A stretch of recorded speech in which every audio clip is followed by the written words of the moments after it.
ॐ वसुदेवसुतं देवं कंसचाणूरमर्दनं देवकी परमानन्दं कृष्णं वन्दे जगद्गुरुम्।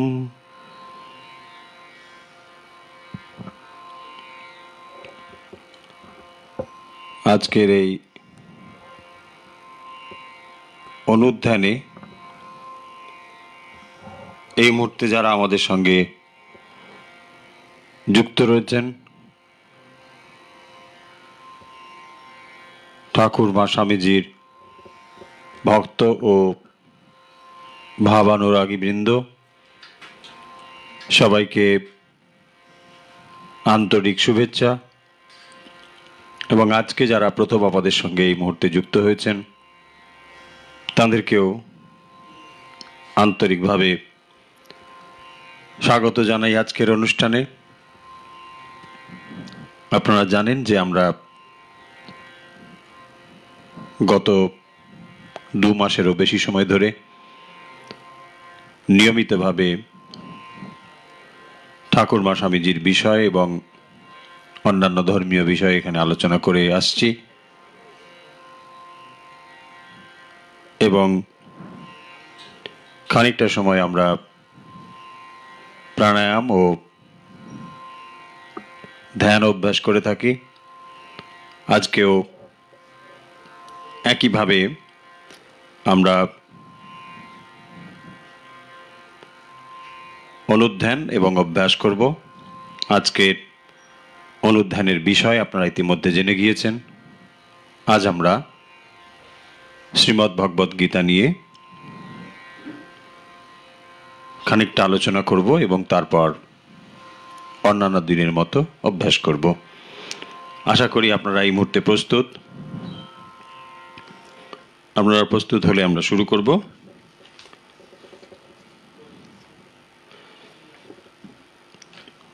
ভগবদ গীতা আলোচনা হচ্ছিল। আমরা এর আগের দিন 6ষ্ঠ অধ্যায় শেষ করেছি। আজ আমরা 7ম অধ্যায় পড়ব।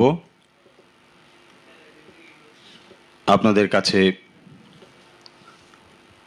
যাদের কাছে গীতা রয়েছে, তারা খুলুন 7ম অধ্যায়। 7ম অধ্যায়ের 1 থেকে 10 নম্বর শ্লোক পর্যন্ত আমরা পড়ব। তারপর অর্থ ও ব্যাখ্যাতে আসব। শ্লোক 1 থেকে 10 7ম অধ্যায়। কিভাবে গীতার শ্লোক পড়তে হয় আশা করি এতদিনে আপনারা নিশ্চয়ই খানিকটা ধারণা করতে পেরেছেন। আমি জানি অনেকে নিয়মিত অভ্যাসও করছেন। তো আমরা সেইভাবেই এই শ্লোকগুলো পড়ব। তারপর এক একটি শ্লোকের সন্ধি ভেঙে কিভাবে হয় সেভাবেও আমরা দেখাবো এবং তার অর্থ নিয়ে কথা বলবো। আসুন একসঙ্গে 1 থেকে 10 7ম অধ্যায় পাঠ শুরু করি। অথ 7ম অধ্যায় জ্ঞান বিজ্ঞান যোগ। শ্রী ভগবানুবাচ ময়ি আসক্তমনা পার্থ যোগং যুঞ্জন্মদাশ্রয়ঃ অসংশয়ং সমগ্রং মাম যথা জ্ঞাস্যসি শৃণু। জ্ঞানম তেয়ং সবিজ্ঞানম বক্ষ্যাম্যশেষতঃ ज्ञात्वा निह भूयन्नात् ज्ञातमवशिष्यते मनुष्याणां सहस्रेषु कश्चित् यतति सिद्धये यततामपि सिद्धानां कश्चिन्मां वेत्ति तत्ततः भूमिरापो नलो वायो खं मनो बुद्धिरेव च अहंकार इति अंगमे भिन्ना प्रकृतिरष्टधा अपरेयमितस्तन्यां प्रकृतिं विद्धि मे पराम् जीवभूतां महाबाहो जयेदं धार्यते जगत् एतत् योनीनि भूतानि सर्वाणि तुपधारय अहं कृत्स्नस्य जगत प्रभव प्रलयस्तथा मत्तः परतरं नान्यत् किञ्चिदस्ति धनञ्जय मयि सर्वमिदं प्रोतं सूत्रे मणिगणा इव रसोऽहमप्सु कौन्तेय प्रभास्मि शशिसूर्ययोः प्रणव सर्ववेदेषु शब्दखे पौरुषं नृषु पुण्यो गन्धा पृथिव्याञ्च तेजश्चास्मि विभावसो जीवनं सर्वभूतेषु तपश्चास्मि तपस्विषु बीजं मां सर्वभूतानां विद्धि पार्थ सनातनम् बुद्धिर्बुद्धिमतामस्मि तेजस्तेजस्विनामहम्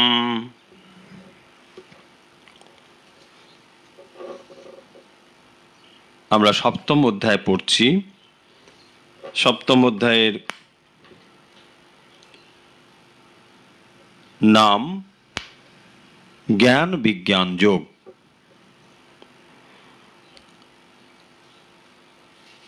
এর আগের দিন আমরা খানিকটা আলোচনা করেছিলাম এই বিষয়ে, নিশ্চয়ই আপনাদের স্মরণ আছে। আমরা সেই অংশটি পুনরায় পাঠ করছি। ভগবান এই অধ্যায়ে অর্জুনের প্রশ্নের অপেক্ষা না করেই তিনি কথা বলছেন। অর্থাৎ আগের অধ্যায়ে যে কথা তিনি বলেছেন তারপরেই আবার এই জ্ঞান এবং বিজ্ঞান বিষয়ে তিনি কথা বলছেন। কি বলছেন ভগবান? বলছেন ময়্যাসক্ত মনা পার্থ যোগম যুঞ্জন মদাশ্রয়ঃ অসংশয়ম সমগ্রং মাম যথা জ্ঞাস্যসি তৎ শৃণু। আশা করি সন্ধি ভেঙে পড়তে অসুবিধে হচ্ছে না। এখানে ময়্যাসক্ত মনা রয়েছে, মানে ময়ি আসক্ত মনা পার্থ যোগম যুঞ্জন মদাশ্রয়ঃ অসংশয়ম সমগ্রম মাম যথা জ্ঞাস্যসি তৎ শৃণু। তৎশৃণু তৎ শৃণু তৎশৃণু। আশা করি অসুবিধে নেই। ময়্যাসক্ত মনা পার্থ যোগম যুঞ্জন মদাশ্রয়ঃ অসংশয়ম সমগ্রং মাং যথা জ্ঞাস্যসি তৎ শৃণু।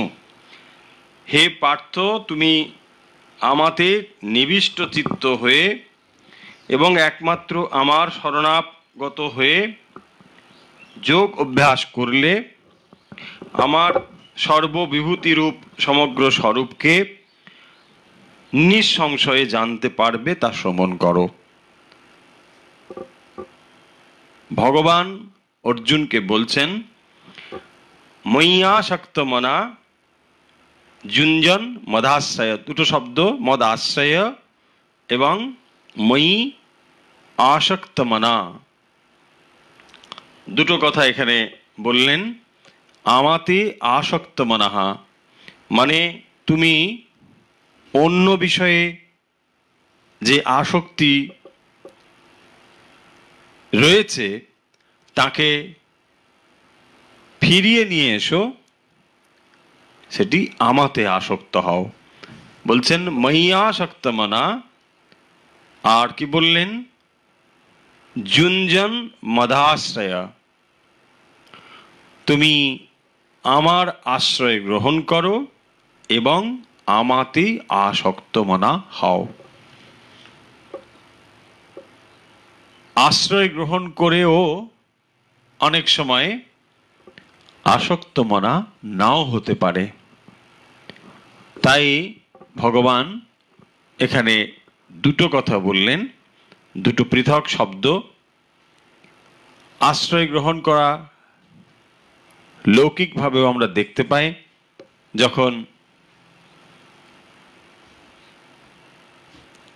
বাবুর বাড়িতে তার ভৃত্য কাজ করে, তিনি তার আশ্রয়ই আছেন, কিন্তু তিনি আসক্ত মনা নন।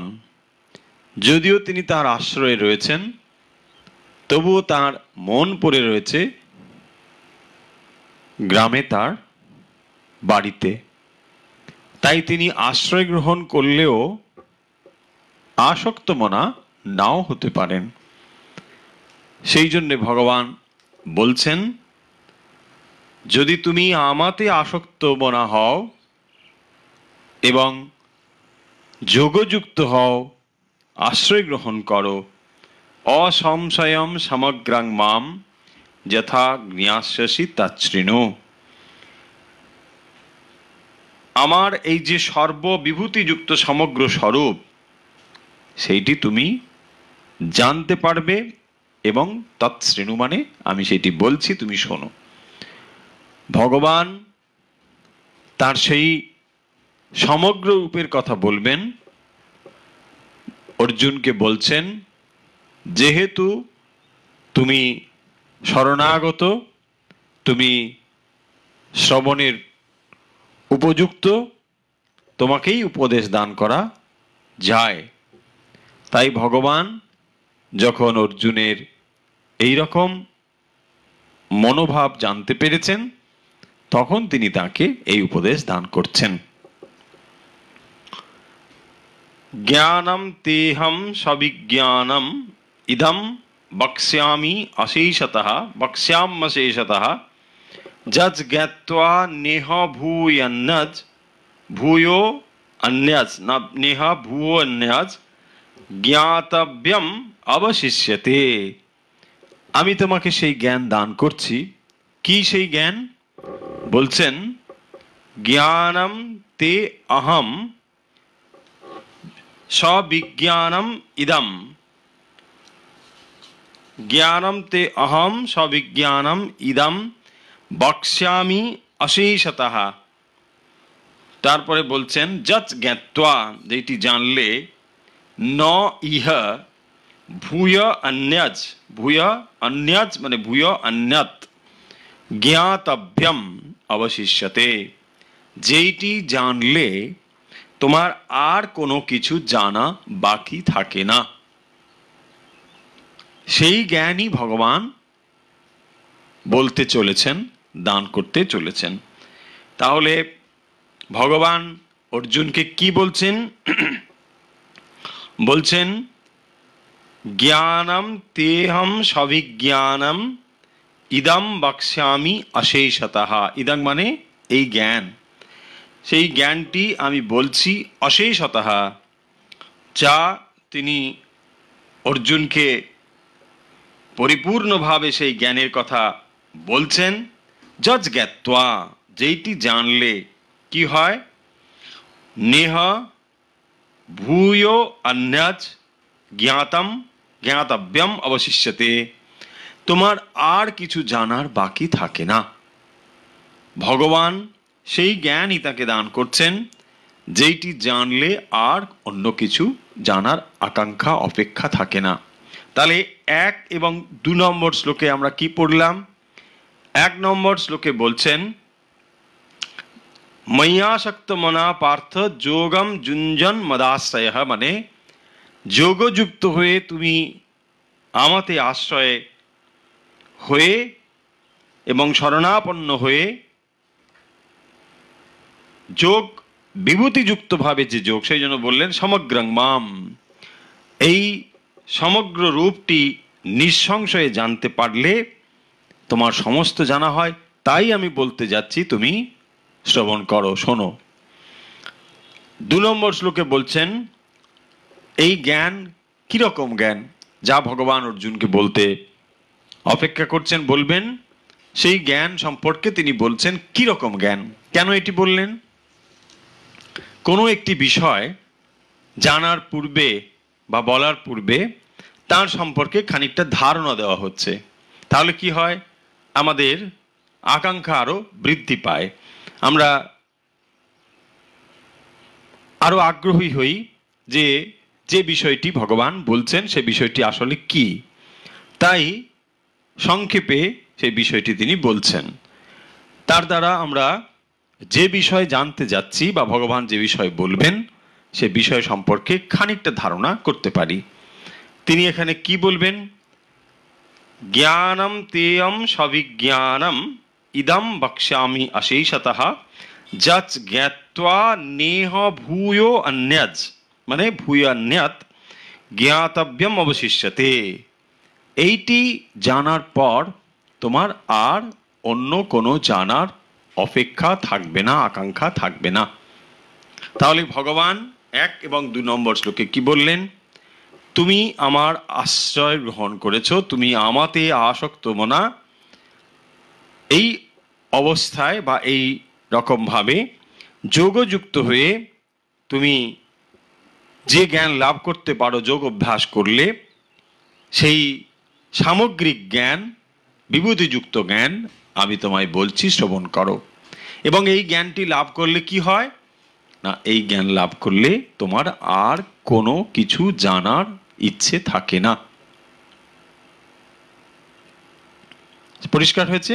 তাহলে ভগবান এখানে লক্ষ্য করার যে শব্দগুলো, 1 ময়্যাসক্তমনা, আর মদাশ্রয়, এবং সমগ্রং মাম, আমাকে সামগ্রিকভাবে, কেবল আংশিকভাবে নয়, খানিকটা জানলাম এটা নয়, আংশিকভাবে নয়, সামগ্রিকভাবে।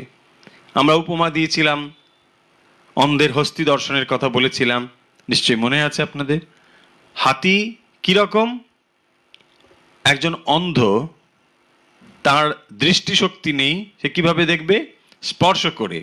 হাতির যেখানে যেখানে সে স্পর্শ করেছে সেখানে সেখানে বলছে। হাতি কিরকম না, হাতি একটা মোটা থামের মতো, সে পা হাত দিয়েছে। একজন এসে বলছে না, কুলোর মতন। বোঝা যাচ্ছে? তার মানে এই যে জ্ঞান, এটি হচ্ছে আংশিক জ্ঞান, সামগ্রিক জ্ঞান নয়। ভগবানকে জানতে হলে সামগ্রিকভাবে জানতে হবে, এবং সেই সামগ্রিকতার কথাই ভগবান এখানে বলবেন এই অধ্যায়ে।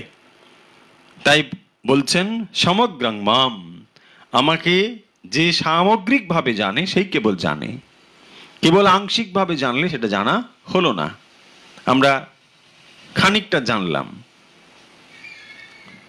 তাতে কি হয়? সামগ্রিক জ্ঞানের থেকে আমরা খানিকটা জানার ফলে, সমগ্রের ধারণা না থাকার ফলে সংকীর্ণতা তৈরি হয়। সেই কারণের জন্য দেখবেন এক একটি সম্প্রদায় তৈরি হয়েছে। এই সম্প্রদায়ের ভেতরে সামগ্রিক দৃষ্টি যদি না থাকে সেটি সংকীর্ণ ভাব তৈরি করে। ভগবান সেই জন্য এখানে বলছেন সামগ্রিক একটি কথা তিনি বলবেন, এবং এই সামগ্রিকের ধারণা কেন দেবেন? ভগবান বলছেন এইটি জানলে, জাস্ট জ্ঞাত্বা, যেটি জানলে কি হয়, তোমার আর কোনো কিছু জানার আকাঙ্ক্ষা থাকে না। এমন কি জিনিস আছে যা জানলে আর কোনো কিছু জানার আকাঙ্ক্ষা থাকে না? হতে পারে। আমরা কত কিছু জানার চেষ্টা করি। জানার এক পরাবিদ্যা, দুই অপরাবিদ্যা। জ্ঞান সম্পর্কে বলা হয় এক পরা, দুই অপরা। পরা এবং অপরা কিরকম? অপরাবিদ্যা বলা হয় যা আমরা বাইরের জিনিসগুলো জানছি, সমস্তই অপরা বিদ্যা। অর্থাৎ যত রকম শাস্ত্রাদি আমরা জানছি, সবই একমাত্র আত্মজ্ঞান লাভ, আত্মবিদ্যা, ব্রহ্মবিদ্যা, এটিকেই বলা হয়েছে পরাবিদ্যা। ব্রহ্মবিদ্যা লাভ কেবল যখন বিষয় হিসেবে আলোচনা করছি তখনও সেটি অপরাবিদ্যাই। কেবলমাত্র তখনই সেটি পরাবিদ্যা হয় যখন সেটি বিজ্ঞান হয়। জ্ঞান এবং বিজ্ঞানের তফাৎ এখানে রয়েছে। জ্ঞান মানে কতগুলো জিনিস কেবলমাত্র জানা, ইনফরমেশন, মানে নলেজ। কিন্তু উইজডম হচ্ছে বিজ্ঞান।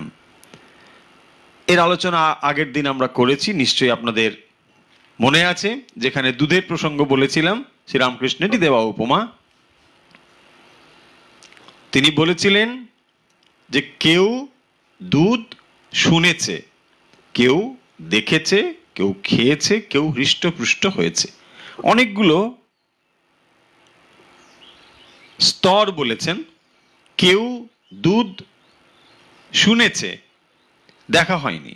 শুনেছে মানে, হ্যাঁ ঠিক আছে, ভগবত গীতা বলে কোনটা শাস্ত্র আছে, ঠিক আছে, থাক, দেখা যাক, কাজটা শেষ হোক, তারপরে দেখব।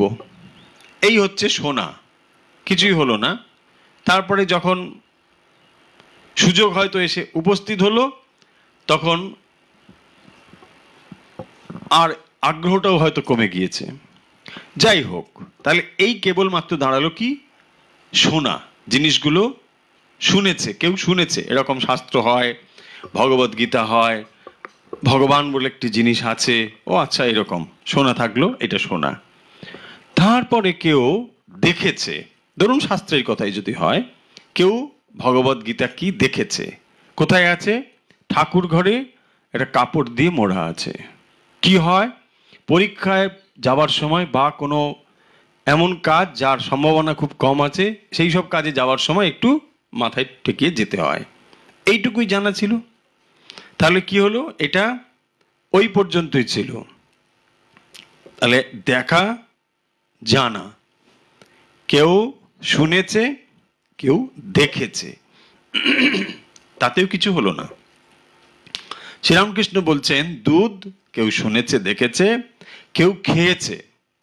কেউ দুধ খাওয়া মানে এই শাস্ত্র পড়া। কিরকম পড়া? আচ্ছা, দেখলাম এই এই এই গীতার ভেতরে এই রয়েছে, এই পড়া মানেই বিজ্ঞান হয়ে গেল না। এই পড়ার স্তর বা এই জ্ঞানটিকেই বলা হচ্ছে জ্ঞানের স্তর, মানে জানা, ইনফরমেশন, নলেজ। উইজডম হচ্ছে যখন এই জ্ঞান এর দ্বারা আমরা আমাদের জীবনকে তৈরি করতে পারি, যখন এটি উপলব্ধ হয়। আশা করি বুঝতে অসুবিধা হচ্ছে না, যে যখন এই জ্ঞান লাভ করার পর সেই জ্ঞানকে আমরা জীবনে প্রতিফলিত করতে পারি এবং তাকে যখন উপলব্ধি করতে পারি, একমাত্র তখনই এই জ্ঞানকে আমরা বিজ্ঞান বলতে পারি। যখন আমরা কোনো একটি বাইরের বস্তুকে জানি, তখন কি জানি? তখন আমরা যে জ্ঞান ইন্দ্রিয়গুলো রয়েছে, চক্ষু, কর্ণ, নাসিকা, জিহ্বা, ত্বক, এগুলোর দ্বারা কি করি? বস্তুর এক একটি দিককে আমাদের সামনে তুলে ধরি। আমি চোখ দিয়ে এর রং দেখলাম, অবয়ব দেখলাম, শব্দ কান দিয়ে শুনলাম, হাত দিয়ে স্পর্শ করলাম, বুঝে গেলাম। এইভাবে আমাদের কাছে জ্ঞান আসে। পারমার্থিক জ্ঞান, আত্মজ্ঞান বা ঈশ্বর সম্পর্কে জ্ঞান ঠিক এইভাবে আসে না। যখন কোনো কিছুকে আমরা বাইরের জিনিস হিসেবে জানতে পারি, তখন তাকে এই পদ্ধতি অনুযায়ী আমরা জ্ঞান লাভ করতে পারি। যে কোনো বস্তু এভাবে আমরা জানি। একে বলা হয় বিষয়, অবজেক্ট। যখন একটা বিষয়, এটি একটি বিষয়, এটাকে আমি কিভাবে জানবো? এইভাবে এইভাবে জানবো, এর এই আছে ওই আছে, এইভাবে জানা যায়। কিন্তু ব্রহ্ম বস্তুকে বা ঈশ্বরকে যদি এইভাবে আমরা জানার চেষ্টা করি, তাকে কখনো জানতে পারবো না। কারণ একটু বলে দিই কেন এটা হবে না। আপনি বলতে পারেন কেন হবে না? ভগবানকে আমরা কেন এমন করে জানতে পারবো না? আমি তো দেখি মন্দিরে ভগবান বসে আছেন, সেখানে পুজো করছি। করছেন, কিন্তু ভগবান ওইটুকুর ভেতরে সীমাবদ্ধ নেই। যিনি অসীম অনন্ত ভগবান, সেই ভগবানকে আমরা চিন্তা করতে পারি না বলে কেবল ওই ঠাকুর ঘরে একটি রূপ দিয়ে চিন্তা করবার চেষ্টা করি। এই ভগবান কেবল ওই মন্দিরের বা ঠাকুর ঘরে ওইটুকু অবয়বের মধ্যে সীমাবদ্ধ নয়। যদি ভগবানকে এরকম অবজেক্ট রূপে আমাদের জানা সম্ভব হতো, জেনে নিতে পারতাম, তাহলে বোধহয় কোনো সমস্যাই ছিল না। আসলে ব্রহ্মবস্তুকে বা ঈশ্বরকে এরকম অবজেক্ট করে জানা যায় না। কেন জানা যায় না? তার কারণ হচ্ছে, একটু ভালো করে শুনতে হবে। ধরুন এই একটা বস্তু, আমি একে কিভাবে জানি? একে চোখ দিয়ে দেখছি, বোঝা গেল? তাহলে চোখ দিয়ে একে দেখছি, একে জানতে পারে, হলো। একে কি করে জানবে? পারবে? এই বস্তুটা একে জানবে কি করে? এ জড় বস্তু না? তাহলে জড় বস্তু কখনো একে জানতে পারবে? পারবে না।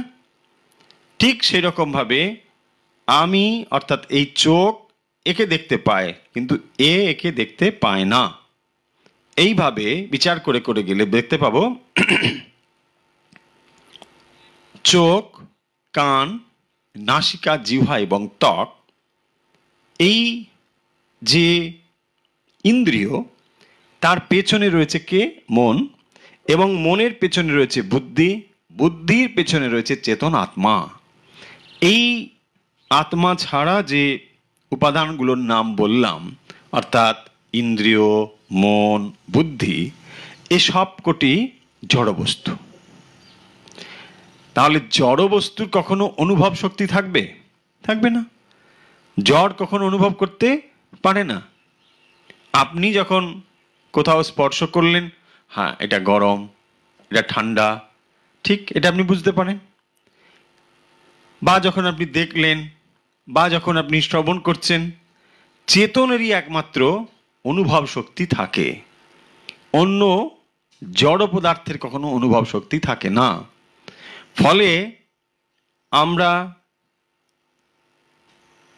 ভগবানকে বা ব্রহ্মকে এই ইন্দ্রিয়র দ্বারা প্রকাশ করতে পারবো না, প্রকাশ করা সম্ভব নয়। কেন সম্ভব নয়? না, তিনি এই ইন্দ্রিয়াদির পেছনে আছেন বলেই এই ইন্দ্রিয়াদি বিষয়ের জ্ঞান অনুভব করে। কঠিন হচ্ছে না শুনতে? আরেকবার বলে নিই, তাহলে ভালো ধারণা হয়ে যাবে। যে যখন আমরা কোনো বস্তুকে যেভাবে জ্ঞান লাভ করি, জাগতিক যত বস্তুর জ্ঞান আমরা লাভ করছি,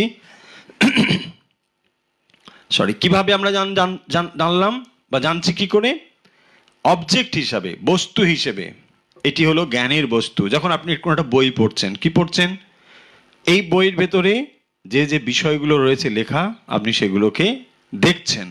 চোখ সেগুলোকে দৃশ্য আপনার মস্তিষ্কে নিয়ে যাচ্ছে, সেখান থেকে একটা ধারণা তৈরি হচ্ছে, আপনি তখন একে একটি বিষয় ধারণা করছেন।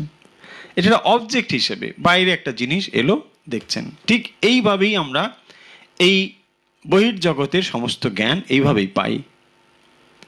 কিন্তু আত্মজ্ঞান লাভ করতে গেলে বা ভগবান ঈশ্বর সম্পর্কে জ্ঞান এইভাবে লাভ করা যায় না।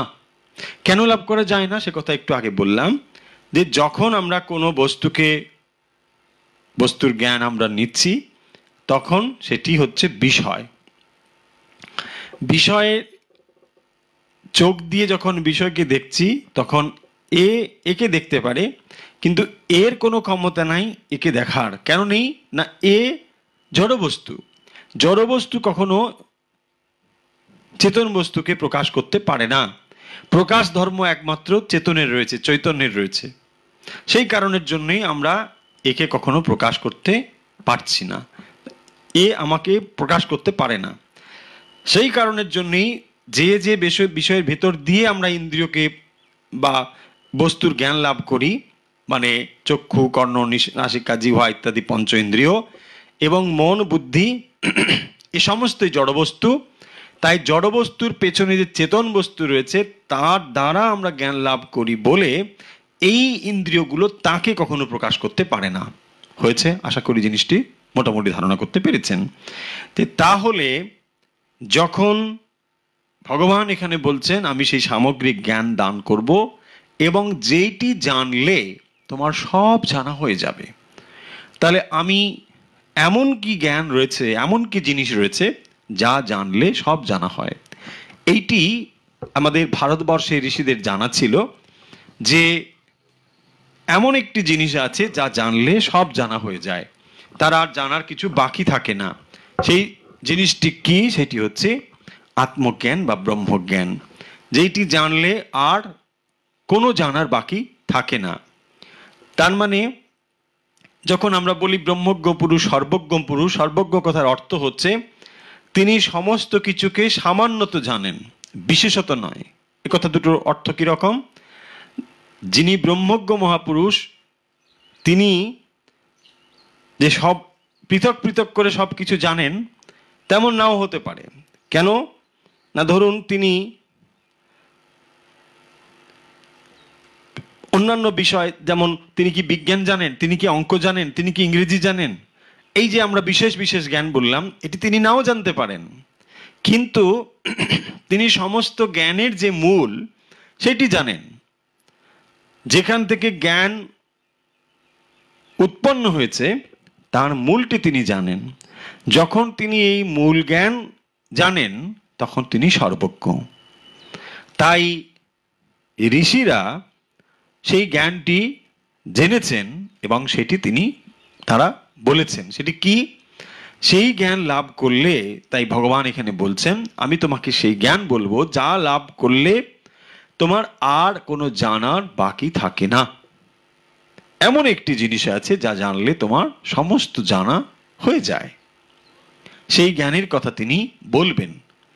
তাহলে এই জ্ঞান জানা অর্থে এখানে একটু ভালো করে বোঝা দরকার যে কেন আমাদের এই ভগবান লাভ বা ব্রহ্মজ্ঞান এগুলো নিয়ে এত কনফিউশন, এত কেন? আমরা কত কিছু জানি, তাই না? আমরা কম তো জানি না। এক একজন মানুষ কত কিছু জানে, কম্পিউটার জানে, ডাক্তারি জানে, ইঞ্জিনিয়ারিং জানে, কত কিছু নলেজ, মানে বহির জগতের নলেজ প্রচুর পরিমাণে রয়েছে। তবুও তাকে আত্মজ্ঞান লাভের ক্ষেত্রে শিশু বলা হয়, ব্রহ্মজ্ঞান লাভের ক্ষেত্রে তিনি শিশু হতে পারেন। কেন? কারণটা কি? এর কারণ হচ্ছে তিনি জাগতিক বিষয়ে বিরাট পারদর্শী মানুষ, তিনি একজন প্রতিষ্ঠলব্ধ মানুষ, তিনি অনেক বেশি প্রতিভা রয়েছে, বিরাট কিছু তিনি করেছেন, অর্থ, প্রতিপত্তি, নাম, যশ প্রচুর পরিমাণে রয়েছে। তথাপি তিনি এই অধ্যাত্ম জগতে একেবারে শিশু হতে পারেন, শুরুই হয়নি তার অধ্যাত্ম চিন্তা, হতে পারে। কেন এটি সম্ভব? তার কারণ হচ্ছে যে তিনি এই যে জিনিসগুলোকে জানেন সেই সমস্ত জিনিসকে অবজেক্ট হিসেবে জানেন, বস্তু করে জানেন। এই বস্তু করে জানার ফলে কি হয়? নিজের থেকে এটি পৃথক বোধ হয়, পৃথক ছাড়া কখনো জানা যায় না। মানে এইটিকে যদি আমি মনে করি যে এটা আমি, তাহলে এটাকে আমি জানবো? জানা সম্ভব নয়। তখনই আমরা বুঝতে পারি যখন অবজেক্ট, মানে আমার থেকে এটি পৃথক, এই বস্তুটি আমার থেকে পৃথক বলেই একে আমি আমার ইন্দ্রিয় দিয়ে জানতে পারি, চোখ দিয়ে, কান দিয়ে, নাক দিয়ে, সব দিয়ে এটাকে আমি বুঝতে পারি, যখন এটা আমার থেকে পৃথক। এই আত্মজ্ঞান লাভ বা ভগবান লাভের ক্ষেত্রে সমস্যা হচ্ছে এই, ভগবানকে এমন করে অবজেক্ট হিসেবে জানা যায় না। সেই কারণের জন্যই এত সন্দেহ, এত প্রশ্নের অবতারণা হয়। কিভাবে তাহলে তাকে জানা যায়? এই হচ্ছে আসল জিনিস। এখানে জানা শব্দের অর্থ বাইরের কোনো কিছু হিসেবে বা অবজেক্ট হিসেবে জানা নয়, জানা মানে হয়ে যাওয়া। এই কথাটি মনে রাখতে হবে। অধ্যাত্ম ক্ষেত্রে যখন কোনো কিছু জানা কথা ব্যবহার করা হয়, জানা কথা মানে হয়ে যাওয়া। মানে এই আবার কি কথা? হয়ে যাওয়া, জানা মানে হয়ে যাওয়া, এই সব কি?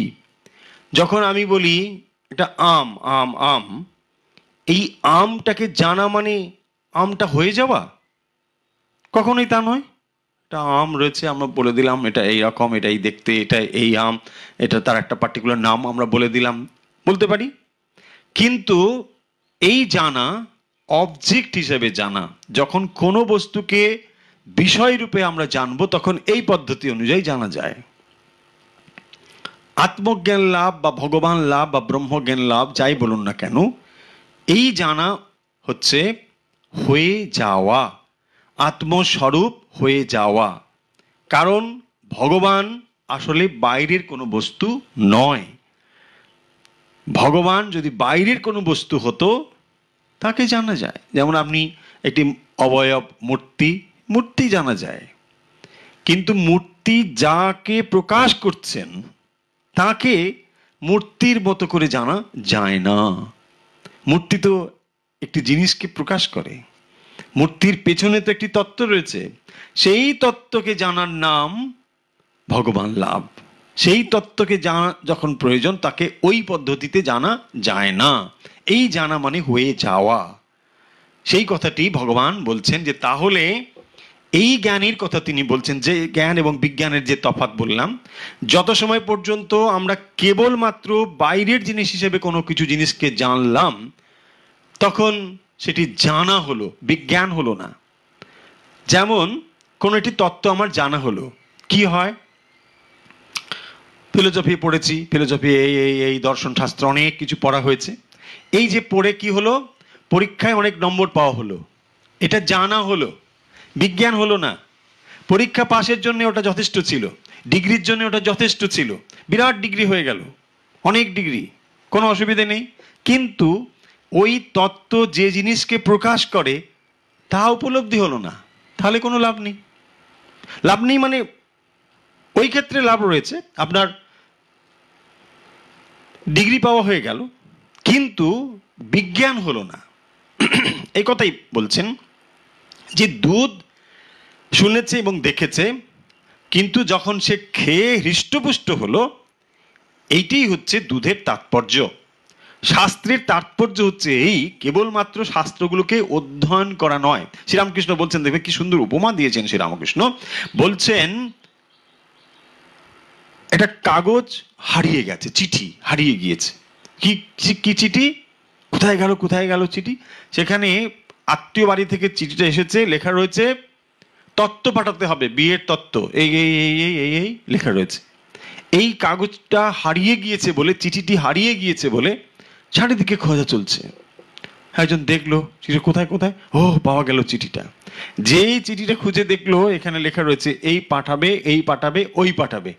তারপরে আর চিঠিটার দরকার নেই, ফেলে দিল। এবারে কি করলো? বাজারে গেল ওই জিনিসগুলোকে সংগ্রহ করার জন্যে। এই সুন্দর একটি প্রাত্যহিক জীবনের উপমা দিয়ে শ্রীরামকৃষ্ণ বোঝাচ্ছেন যে শাস্ত্রগুলোর ভেতরেই যদি আমরা ডুবে থাকি, মানে ওই কেবল এর কচকচি করতেই থাকি, তাহলে আর তুমি তত্ত্বজ্ঞান লাভ করতে পারবে না। মানে দুধ কি, ওই নিয়ে অ্যানালিসিস শুরু হয়ে গেল। হয়তো আপনি দুধের উপরে রিসার্চ করা শুরু করেছেন, কিন্তু কোনোদিন দুধ খেয়ে দেখেননি, তাহলে কিছু লাভ আছে? এরকমই জিনিসটি, এরকম দুধের ওপরে বিরাট গবেষণা হচ্ছে, দুধ এই ওরে এই প্রপার্টি, এই নানা রকম সব তত্ত্ব নিয়ে আলোচনা হচ্ছে, গ্রন্থের পর গ্রন্থ লেখা হচ্ছে, হতে পারে, কোনো সমস্যা নেই। কিন্তু তিনি কোনোদিন দুধ খানইনি। তাহলে তাকে বিজ্ঞানী বলা যায় না। এই তফাৎ মাথায় আমাদের রাখতে হবে যে আত্মজ্ঞান লাভ করা মানে আত্মজ্ঞানী হয়ে যাওয়া, ওই জিনিসটি তার ভেতরে হয়ে যাওয়া, তিনি সেই স্বরূপ হয়ে যান। তাই যত সময় পর্যন্ত ওই স্বরূপ না হওয়া যায়, অর্থাৎ এই ভগবানকে তত্ত্বত যত সময় পর্যন্ত না জ্ঞান লাভ করা যায়, তত সময় এই জ্ঞানগুলো বাইরের বিষয় হিসেবে জ্ঞান, এবং এই জ্ঞানের দ্বারা কখনো মুক্তি সম্ভব নয়, মুক্ত হয় না। এই কথাই ভগবান বলছেন এখানে, যে যত সময় পর্যন্ত আমরা ওই তত্ত্বকে না স্বরূপত জানতে পারলাম, তত সময় এর বিশেষ কোনো মূল্য নেই। এর মূল্য কি হবে? লোকে ভাবতে পারে বিরাট পণ্ডিত মানুষ, কিন্তু কাজের কিছু নেই। কেন কাজের নেই? না, এগুলোকে কেবলমাত্র ভুক্তয়ে নত মুক্তয়ে, এগুলো কেবলমাত্র ভোগের বিষয় হয়েছে। কেন না, অপরে বলবে বিরাট পণ্ডিত মানুষ। এই জিনিসটির পার্থক্য বা তফাৎ বুঝে নেওয়া দরকার। আমরা এগিয়ে যাই, এগুলো বলেছিলাম এর আগের দিন।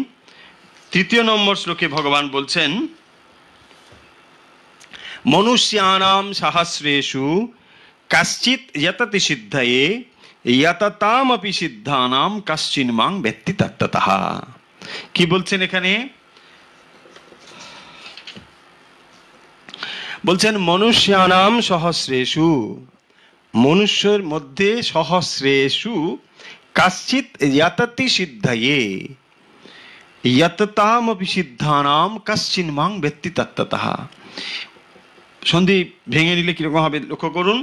মনুষ্যানাম সহস্রেষু, তারপরে কশ্চিৎ যততি সিদ্ধয়ে যততামপি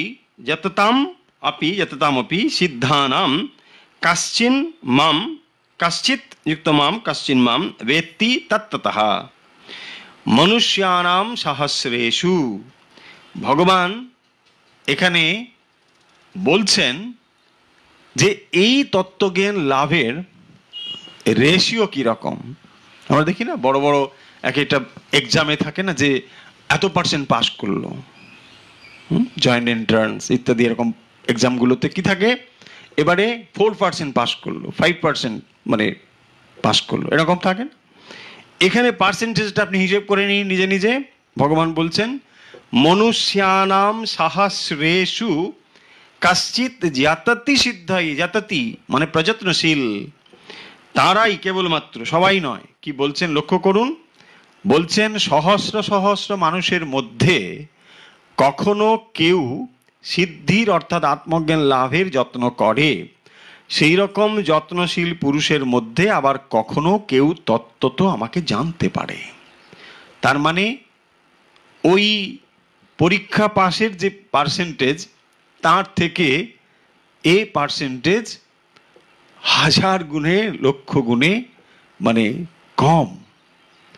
বলছেন মনুষ্যানাম সহস্রেষু কশ্চিৎ যততি সিদ্ধয়ে, সবাই এর জন্য চেষ্টা করেন না। কত মানুষ আছে পৃথিবীতে, কোটি কোটি মানুষ, তাদের জীবনযাত্রা লক্ষ্য করুন, তারা এই তত্ত্ব নিয়ে ভাবিতই নয়। কত মানুষ আছে, কি দরকার মশাই ভগবান টগবান এসব কোনো কথার কথা নয়, বাজে কথা এসব। অনেকটা বয়স হোক তখন দেখা যাবে। কেন এখন মন্দিরে যাও, কেন এখন ভগবান ভগবান করো? নিশ্চয়ই কোনো সমস্যা আছে তোমার, নিশ্চয়ই মানসিক সমস্যা আছে, যাও মানসিক ডাক্তারের কাছে। লোকে কথা বলে কি না? এই রকম যত্নশীল যারা, অর্থাৎ যারা তাদের ভেতর থেকে চেষ্টা করছেন যততামপি সিদ্ধানাম কশ্চিন মাং ব্যক্তি তত্ত্বতঃ, তার মানে ভগবান কি বলতে চাইছেন? বলতে চাইছেন যে যে জ্ঞানের কথা তোমাকে বলছি তার আকাঙ্ক্ষা যাতে আরো বৃদ্ধি হয়। এবং এই জ্ঞান কি রকম? সবাই প্রযত্নশীল হয় না এই জ্ঞান লাভের জন্যে। মানুষ বাইরের জিনিস নিয়েই ব্যস্ত, জীবনের গতি যেমন ভাবে চলেছে মানুষ সেই গতিতেই ব্যস্ত হয়ে রয়েছে। খুব কম মানুষের মনেই এই প্রশ্নগুলো ওঠে যে এগুলোর থেকে বা এগুলোর বাইরে কোনো জীবন থাকা কি সম্ভব? কেন এগুলো নিয়ে মানুষ চিন্তা করবে? যদি তার মনে এই প্রশ্নগুলো আসে তখনই না ভাববে। শুধু তাই নয়, শাস্ত্র বলছেন যে এই মানব শরীর পাওয়াও দুর্লভ। সব সময় আমরা এই মানব শরীরও পাই না, এবং মানব শরীরেই একমাত্র এই ধরনের প্রশ্নগুলো আসতে পারে, এই বিচারগুলো আসতে পারে। পশুদের কি বলা হয়েছে? আহার নিদ্রা ভয় মৈথুনাঞ্চ, বলছেন এগুলো হচ্ছে পশুদের কাজ। মানুষই একমাত্র মানুষের মনুষ্যত্বকে অতিক্রম করে দেবত্বে পৌঁছতে পারে। মানুষের ভিতরে ক্ষমতা রয়েছে, কিন্তু সব মানুষের মধ্যে এই প্রশ্ন আসে না। মানুষ মনে করে যে ব্যাস এইভাবেই হয়েছে, কষ্ট পায়। শ্রীরামকৃষ্ণ বলছেন না, দুঃখ পায়, কষ্ট পায়, কিন্তু উট যেমন অভ্যস্ত কাটা গাছ খাবে, ওখান থেকে রক্ত পড়বে, আবার কাটা ঘাস খাবে, কিন্তু অথচ এর বাইরে যাওয়ার চেষ্টা করে না। এরকম কত উপমা দিয়েছেন শ্রীরামকৃষ্ণ। দিয়ে এখানে বলছেন মনুষ্যানাম সহস্রেষু কাশ্চিৎ যততি সিদ্ধায়ে, যারা এর থেকে বাইরে যাওয়ার কথা ভাবে, যে না এই জীবন কি, কেন এই জীবনের অর্থ কি। মানুষ জন্মগ্রহণ করলো স্বাভাবিকভাবেই, খানিকটা সময়, তারপরে একদিন পৃথিবী থেকে বিদায় নেওয়ার পালা যখন এসে যায়, তখন তাকে চলে যেতে হয়। কিন্তু এর কি অর্থ? কেনই বা মানুষ জন্মগ্রহণ করে, কেনই বা মানুষ আবার চলে যায়? এই প্রশ্ন সবার কাছে আসে না।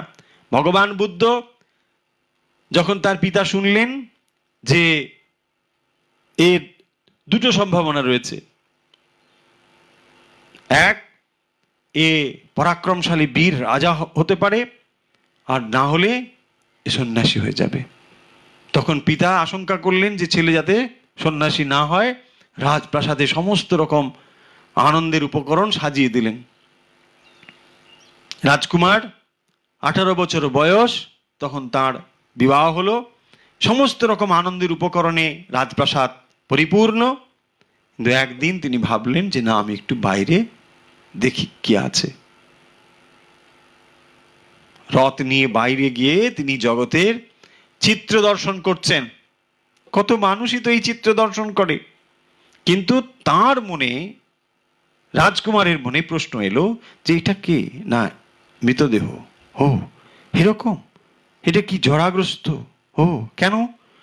এই প্রশ্ন তার মনে আসছে যে তাহলে এই জরা যদি হয়, আমারও ওই জরা হবে, এবং বলছেন আমিও এইভাবে মৃত্যু পথে পতিত হব, আমিও মারা যাব, রাহুলও মারা যাবে, স্ত্রীও মারা যাবে।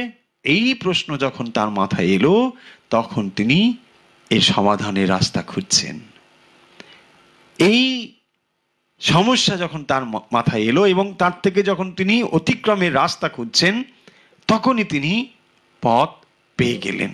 ঠিক একই রকম ভাবে বলছেন এখানে যে সবাই এই জ্ঞান লাভ করার উপযুক্ত নয়, বা তোমাকে যে জ্ঞান আমি বলতে যাচ্ছি, এইটি লাভ করলে তোমার সমস্ত জানা পরিপূর্ণ হয়, এবং এই জ্ঞান এতটাই দুর্লভ যে সবাই এই জ্ঞান লাভ করার জন্য আগ্রহী হয় না, এবং সেই দুর্লভ জ্ঞান তোমায় আমি বলছি। যততামপি সিদ্ধানাম কশ্চিন মাং বেত্তি তত্ত্বতঃ, যিনি তত্ত্ব জানেন, কশ্চিন মাং বেত্তি তত্ত্বতঃ। তত্ত্ব জানার অর্থ কি? কেবলমাত্র তুমি যদি আমাকে আত্মীয় শ্রীকৃষ্ণ বলে মনে করো, তাহলে তোমার জানা হলো না। শ্রীকৃষ্ণ তো আত্মীয়, এইভাবে জানলে জানা হবে না। তত্ত্ব তো জানতে হবে যে ভগবান কে, তার স্বরূপ কি। ভগবানের স্বরূপ যদি জানা যায়, তবেই সেটি তত্ত্ব তো জানা হলো। সেই জন্য বলছেন যে তাকে তত্ত্ব তো জানার অর্থ হচ্ছে বাসুদেবম সর্বমিতি, ভগবান যে সর্বময় হয়ে আছেন, তিনি যে সর্বত্র প্রকাশিত হয়ে আছেন, এইটি জানাই হচ্ছে তত্ত্ব তো জানা। সেই কথা তিনি বলবেন। কিভাবে এটি হবে? ভূমিরাপ নলো বায়ু খং মনো বুদ্ধিরেবচ অহংকার ইতি অঙ্গমে ভিন্না প্রকৃতিরষ্টধা। বলছেন এই প্রকৃতি অষ্টধা, তার 8 প্রকার, সেটি প্রকাশ হয়ে রয়েছে। ক্ষিতি অবতেজ, ভূমির আপ নলো বায়ু, খং মনো বুদ্ধিরেবচ। ক্ষিতি অবতেজ মরুত এবং আকাশ, আর মন বুদ্ধি অহংকার, এই হচ্ছে 8 প্রকার প্রকৃতি। তার কথা এখানে বলছেন। ভূমির আপ নলো বায়ু খং মনো বুদ্ধিরেবচ অহংকার ইতি অঙ্গমে ভিন্না প্রকৃতিরষ্টধা। এই 8 প্রকার যে প্রকৃতি তার কথা বলছেন। ক্ষিতি, অপ, তেজ, মরুত, আকাশ, মন, বুদ্ধি, অহংকার, এই অষ্টভাগে আমার মায়া শক্তি প্রকৃতি বিভক্ত। ভগবান বলছেন এ কথা। এবং অপরেয় মিতস্তান্যাং প্রকৃতি বিদ্ধি মে পরাম জীবভূতাং মহাবাহো জয়েদম ধার্যতে জগৎ। হে মহাবাহো, এই যে অষ্টবিধা প্রকৃতি তা আমার নিকৃষ্ট প্রকৃতি, এবং এছাড়া জীব রূপা চেতনিত্যা আমার শ্রেষ্ঠ প্রকৃতি আছে তা জানবে, সেই প্রকৃতি জগৎ ধারণ করে আছেন। তো ভগবানের যে প্রকৃতি, সেই প্রকৃতির কথা এরপর আলোচনা হবে। যে ভূমি, রাপ, নল, বায়ু ইত্যাদি ভগবান তাঁর অষ্টধা প্রকৃতির কথা বলবেন, এবং এই প্রকৃতির দ্বারাই এই জগৎকে তিনি ধারণ করে আছেন, জগৎকে তিনি প্রকাশ করে আছেন, এ কথা ভগবান বলবেন।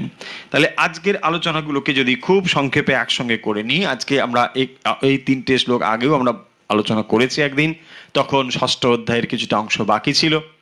আজকে আমরা সেই জন্যে যারা আবার নতুন করে শুনছেন, 7ম অধ্যায় তাদের জন্য আরেকবার হয়ে গেল এই 3টে, যেখানে প্রথম শ্লোকে ভগবান বলছেন যে মই আসক্ত মনহা, আমাতে আসক্ত মন এবং মদাশ্রয়, আশ্রয় গ্রহণ, আমাতে তুমি আশ্রয় গ্রহণ করেছো। এইটি হলে কি হয়? অসংশয়ং মহাবাহ সমগ্রং মাং যথা গ্রাস্যচিতা শৃণু। তুমি আমার শরণাপন্ন হয়ে যোগ অভ্যাস করলে যেভাবে আমার সর্ববিভূতিযুক্ত সমগ্র স্বরূপকে নিঃসংশয়ে জানতে পারবে তা শ্রবণ করো। অর্থাৎ আমি সেই রূপের কথাই বলছি যা সমগ্রং মাং মানে সামগ্রিক জ্ঞান দ্বারা জানতে পারবে, সেইটি আমি বলছি। তারপরে তিনি কি বললেন? 2 নম্বরে বলছেন জ্ঞানম তেয়ম সবিজ্ঞানম ইদম বক্ষ্যামি অশেষতঃ যৎ জ্ঞাত্বা নেহ ভূয়ন্যত জ্ঞাতব্যম অবশিষ্যতে। অর্থাৎ যেটি জানলে তোমার আর কোনো কিছু জানার অবশিষ্ট থাকবে না, আমি সেই জ্ঞানের কথা বলছি। ভগবান সেই কথা বললেন। এবং এই জ্ঞান যে কত দুর্লভ, এই জ্ঞান যে লাভ করার কত কঠিন, সেই জন্য বলছেন 3য় নম্বর শ্লোকে মনুষ্যানাম সহস্রেষু। এই জ্ঞান লাভ করার জন্যে হাজার হাজার মানুষের ভেতরে, প্রযত্নশীল মানুষের ভেতরে খুব কম মানুষই তাকে লাভ করবার আকাঙ্ক্ষা করে। কারণ মানুষ শরীর না হলে এটি হয় না, অনেকগুলো সম্ভাবনার দ্বারাই এই সমস্তগুলো নির্ভর করেছে। শুধু মানুষ শরীর হলেই হবে না, উপযুক্ত পরিবেশ হওয়া চাই, আবার উপযুক্ত পরিবেশ হলেও হবে না, তার সমস্ত রকম ঠিক ঠিক হওয়া চাই, অর্থাৎ তার আগ্রহ হওয়া চাই, বাকি জিনিসগুলো হওয়া চাই। যেমন বলেছেন দুর্লভং ত্রয়মে বৈতা, 3টি জিনিসকে দুর্লভ বলেছেন। কি কি দুর্লভ বলেছেন? বলেছেন মনুষ্যত্ব, মুমুক্ষুত্ব, মহাপুরুষ সংশয়। এক মনুষ্যত্ব, মানুষ হলেও হবে না, মনুষ্যত্ব অর্জিত হতে হবে, তবেই তার ভেতরে জিজ্ঞাসা আসবে। সব মানুষের ভেতরে জিজ্ঞাসা আসবে না। যাকে জীবন সংগ্রামে পরিশ্রম করতে হয় অন্ন বস্ত্রের জন্যে, তার ভেতরে এই জিজ্ঞাসাগুলো আসার সম্ভাবনা অনেক কম। তারপরে যখন তার এই জিনিসগুলো খানিকটা হলেও হয়েছে, তারপরে এই প্রশ্নটা আসতে পারে। তাই এরকম রয়েছে মানুষ। মনুষ্যত্ব, মুমুক্ষুত্ব, মনুষ্যত্ব অর্জন করতে হয়, অনেক চেষ্টার দ্বারা তাকে পরিশীলিত হতে হয়, তবেই একজন মানুষ হয়। এরপরে রয়েছে মুমুক্ষুত্ব, মুক্তির ইচ্ছে। সবার ভেতরে মুক্তির ইচ্ছে হয় না। মুক্তির ইচ্ছে তখনই হয় যখন বদ্ধাবস্থা হয়, তাই না? বদ্ধ না হলে কেন মুক্ত হব? দেখুন, প্রত্যেক মানুষকে আপনি জিজ্ঞাসা করুন কেমন আছেন? ভালো আছি। কেউ বলেছে খারাপ আছে? সবাই ভালো আছে। ভালো আছে মানে কি জানি না, ভালো থাকা কাকে বলে তাও আমরা জানি না, কিন্তু আমরা সবাই ভালো আছি মানে মুক্তি অবস্থার ধারণাই নেই, বদ্ধ অবস্থাতেই ভালো আছি। যে অবস্থাতে রয়েছি এটি যে বদ্ধ অবস্থা, এটা আমরা বুঝতেই পারছি না। শ্রীরামকৃষ্ণের দেওয়া উপমা, যেমন জাল, ওই পাকে মাথা দিয়ে মাছ মাথা গুজে রয়েছে, জেলের জাল টানলে উঠতে বাধ্য, যাবেই সে। ঠিক এরকম আমরা ভাবছি বেশ ভালো আছি, নিশ্চিন্তে আছি। কত সময় নিশ্চিন্তে আছি? যত সময় না জাল টানা হয়। যত সময় ওই জেলে জাল টানা শুরু হলো, তখন যেতেই হবে, উপায় নেই। এই অবস্থা উপলব্ধি যদি হয় তখনই একমাত্র মুক্তির ইচ্ছে আসবে। তাকে বলা হয় মুমুক্ষুত্ব। যখন মনে হবে যে না, আরে তাই তো, এইভাবে কি করে সুখী হওয়া যায়। ভগবান বুদ্ধও তো ভেবেছিলেন, তিনিও তো সুখের স্বপ্ন দেখেছিলেন, কিন্তু যখন দেখলেন যে আর এ সুখ তো ক্ষণিক, শরীর শেষ হয়ে যাবে, তিনি তখন পূর্ণ যৌবন, কিন্তু দেখছেন বিচার করে যে শরীর আর থাকবে না, তো মারা যাবে, সব শেষ হয়ে যাবে, জরাগ্রস্ত হবে, এখানে ব্যাধি আসবে, সবাই যখন এরকম করে মারা যাবে তখন তার ভেতরে বৈরাগ্য এলো, তিনি সব ত্যাগ করলেন। তাহলে এই মুমুক্ষুত্ব, মহাপুরুষ সংশয়, মুমুক্ষুত্ব হলেই হবে না, মহাপুরুষ সংশয় হওয়া চাই। যখন সমস্ত রকম পরিবেশ অনুকূল হয় তখনই তিনি প্রযত্নশীল হয়ে সাধক হন বা সাধিকা হন। যখন এই প্রযত্নশীল সাধক সাধিকা তাঁদের ভেতরেই হাজার হাজারের ভেতরে ভেতরে বলছেন মাত্র কিছু তাকে লাভ করতে পারে। বোঝা যাচ্ছে তাহলে কত কত সম্ভাবনা থেকে কত ক্ষীণ পার্সেন্টেজ যারা তাকে তত্ত্বত জানতে পারেন।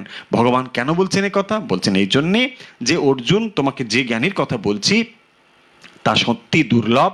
এই জ্ঞান লাভ করলে তোমার এই যে মনুষ্য জীবন, সেই মনুষ্য জীবনটি সার্থক হবে। কারণ মানুষের ভেতরেই একমাত্র এই প্রশ্ন আসে যার দ্বারা সে উন্নত হতে পারে, নিজেকে অতিক্রম করতে পারে, নিজের সমস্ত রকম দুর্বলতাকে, নিজের সমস্ত রকম সীমাবদ্ধতাকে অতিক্রম করে যাবার একমাত্র ক্ষমতা মানুষের ভেতরেই থাকে, অন্য কারোর ভেতর থাকে না। সেই জন্যই ভগবান বলছেন, হে অর্জুন, যেহেতু তুমি মদাশ্রয়া এবং যেহেতু তুমি আমার কাছে জানতে চেয়েছো, তাই তোমাকে আমি এই সমস্ত জ্ঞান দান করছি, যা দান করলে তুমি কি হবে, আর জানার আকাঙ্ক্ষা তোমার থাকবে না। জানা মানে হয়ে যাওয়া। আশা করি মনে থাকবে। তাহলে আজকে আমরা এখানে শেষ করছি, আজকে অনুধ্যান এখানেই শেষ।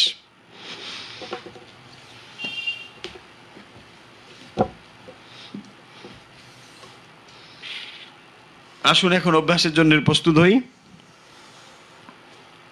আশা করি অভ্যাসের জন্য আপনারা প্রস্তুত।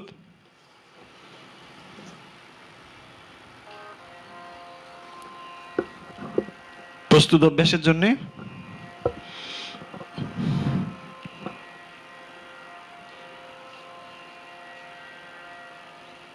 মেরুদণ্ড সোজা, ধীরে ধীরে অভ্যাসের জন্য প্রস্তুত হন।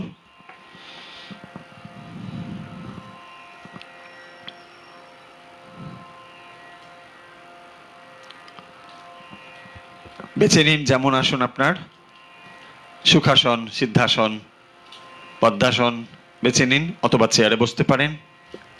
আসুন আমরা খানিকটা সময় অভ্যাস করি। আশা করি যারা আমাদের সঙ্গে অভ্যাসে যুক্ত হন আজকে তারাও আমাদের সঙ্গে রয়েছেন। আসুন আমরা অভ্যাসের জন্য প্রস্তুত হই। আমরা রোজই আলোচনার পর খানিকটা সময় অভ্যাস করে থাকি, আপনারা নিশ্চয়ই জেনে গিয়েছেন। আসুন আমরা এখন অভ্যাস করব।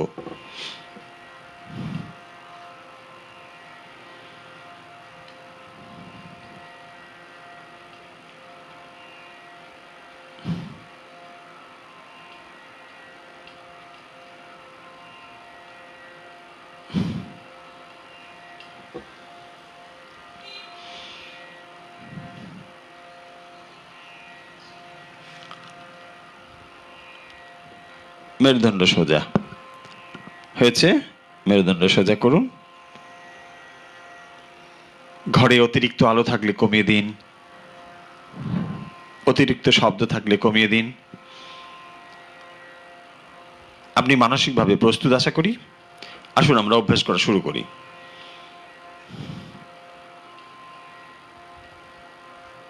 শুরু করুন অভ্যাস। আমরা এইভাবে অভ্যাস শুরু করব।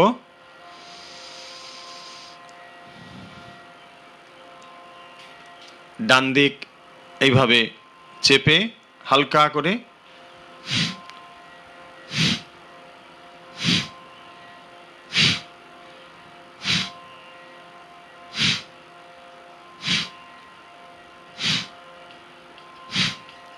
দশ বার করুন। ডান দিক এইভাবে রেখে বাম দিক 10 বার। হয়েছে? রাইট, এবার ডান দিক করুন। এইভাবে হাত এইভাবে রেখে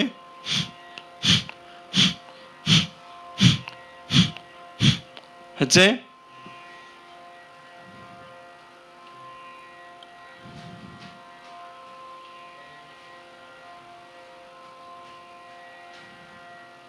হয়েছে আশা করি। ব্যাস, রিল্যাক্স। এবারে শুরু করুন। বাম দিকে শ্বাস নিয়ে ডান দিকে ছাড়বো। শুরু করুন বাম দিকে, ছাড়ুন ডান দিকে।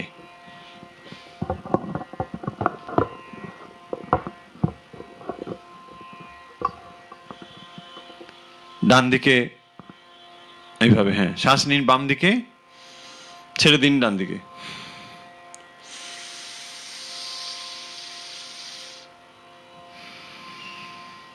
শুরু করুন। কখন থামতে হবে আমি বলে দেবো। শুরু করুন, আপনি করতে থাকুন অভ্যাস।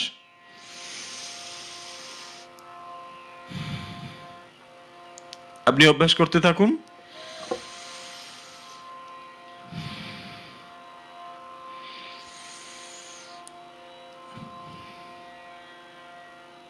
ধীরে ধীরে আপনি অভ্যাস করতে থাকুন।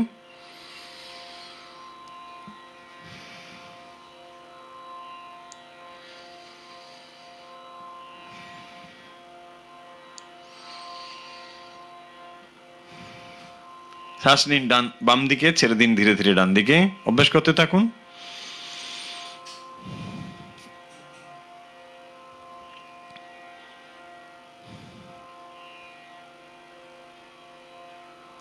শ্বাস নিন বাম দিকে, ছেড়ে দিন ডান দিকে। অভ্যাস করতে থাকুন ধীরে ধীরে। আশা করি সবাই অভ্যাস করছেন আমাদের সঙ্গে। যারা যারা অভ্যাস করেন এই মুহূর্তে, যারা আমাদের সঙ্গে রয়েছেন, আশা করি সবাই অভ্যাস করছেন নিয়মিত আমাদের সঙ্গে। যারা অভ্যাস করেন আমি আশা করতে পারি তারাও আমাদের সঙ্গে রয়েছেন। যদিও অনেক জায়গায় এখন অফিস খুলে গিয়েছে, আমার মনে হয় অনেকে হয়তো এই মুহূর্তে আমাদের সঙ্গে অভ্যাস করতে পারছেন না অফিসের জন্য। তো তারা নিশ্চয়ই পরে সময় করে অভ্যাস নিশ্চয়ই করবেন। হয়েছে? এরপরে রিল্যাক্স, কয়েকবার স্বাভাবিক শ্বাস নিন, করে নিন কয়েকবার স্বাভাবিক। হয়েছে? এরপর শুরু করুন ডান দিকে শ্বাস নিয়ে বাম দিকে ছাড়া। শুরু করুন ডান দিকে, ছাড়ুন বাম দিকে। ডান দিক থেকে শ্বাস নিয়ে বাম দিকে ধীরে ধীরে অভ্যাস করুন। মেরুদণ্ড সোজা রাখবেন।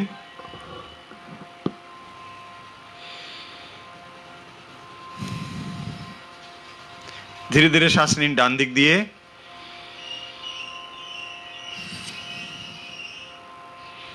ডান দিক দিয়ে শ্বাস নিন, ছেড়ে দিন বাঁ দিকে।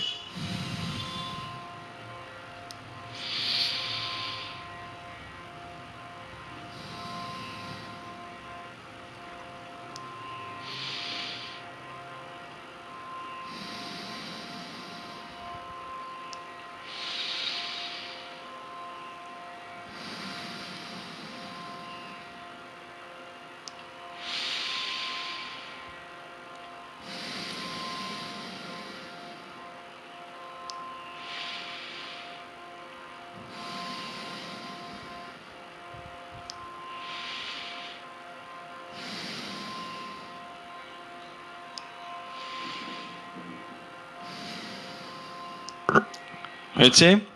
কয়েকবার স্বাভাবিক শ্বাস নিন ধীরে ধীরে। হয়েছে? রিল্যাক্স। এরপর আমরা যেটি করছি, শ্বাস নেবো নাক দিয়ে, ছাড়বো মুখ দিয়ে। শুরু করুন।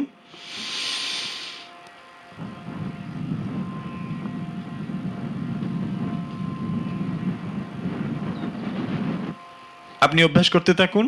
শ্বাস নিন নাক দিয়ে, ছেড়ে দিন মুখ দিয়ে।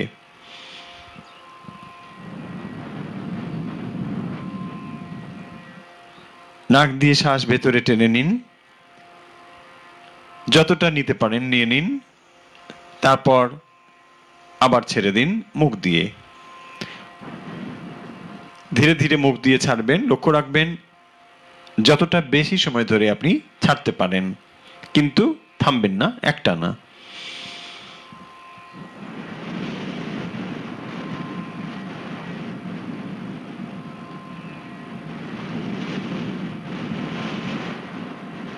হচ্ছে?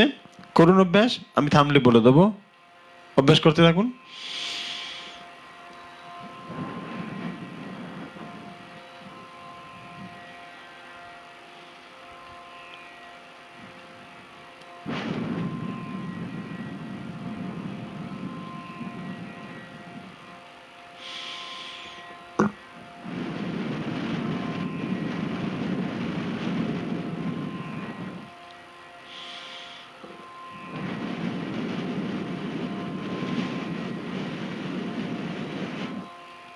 করতে থাকুন অভ্যাস। শ্বাস নিন নাক দিয়ে, ছেড়ে দিন মুখ দিয়ে।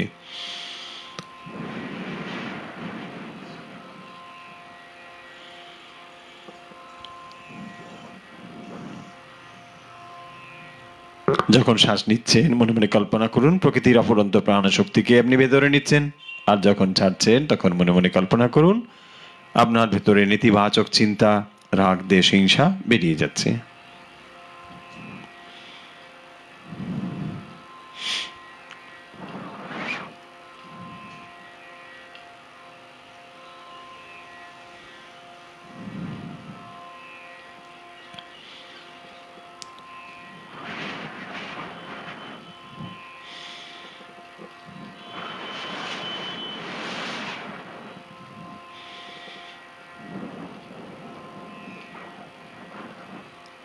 আমরা এখানে মাত্র সহজ কয়েকটি প্রাণায়াম বলি, যেগুলো অত্যন্ত সহজ, যে কেউ করতে পারেন।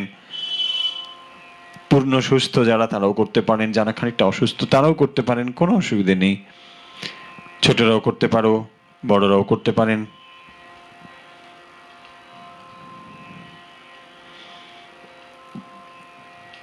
হয়েছে? রিল্যাক্স। আজকে আমরা যে প্রাণায়ামগুলো আপনাদের দেখিয়েছি, যেগুলো রোজ হয়তো এখানে করতে পারবো না, যেগুলো যেগুলো আমরা বলে দিয়েছি সেগুলো তো আপনারাও নিজেরা অভ্যাস করছেন। আমরা এখানে রোজ কিছু কিছু প্রাণায়াম আমরা বলি, যেগুলো আমরা বলবো, কিন্তু আপনি আপনার একটা তালিকা বানিয়ে নেবেন, সেই অনুযায়ী আপনি রোজ অভ্যাস করবেন, সেটি খুব ভালো। আমরা ডাবল ব্রিদিং করব। কিভাবে করি? নাকে দিয়ে দুবার শ্বাস নেবো, অর্থাৎ মুখ বন্ধ থাকবে, নাক দিয়ে দুবার শ্বাস নেবো, তারপরে ছেড়ে দেব, এইভাবে।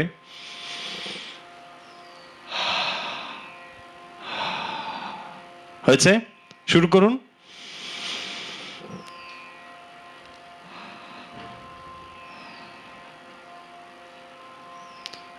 শ্বাস নিন নাক দিয়ে দুবারে, ডাবল ব্রিদিং করুন, তারপর ছেড়ে দিন। শ্বাস নিন নাক দিয়ে দুবার,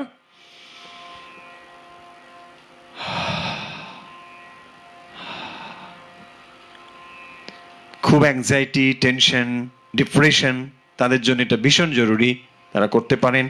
এবং বাকি যেগুলো বলেছি এগুলোর সঙ্গে এগুলো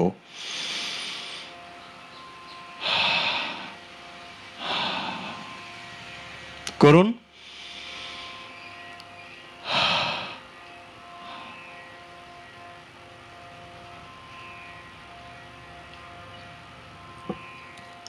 হয়েছে? আমরা এখন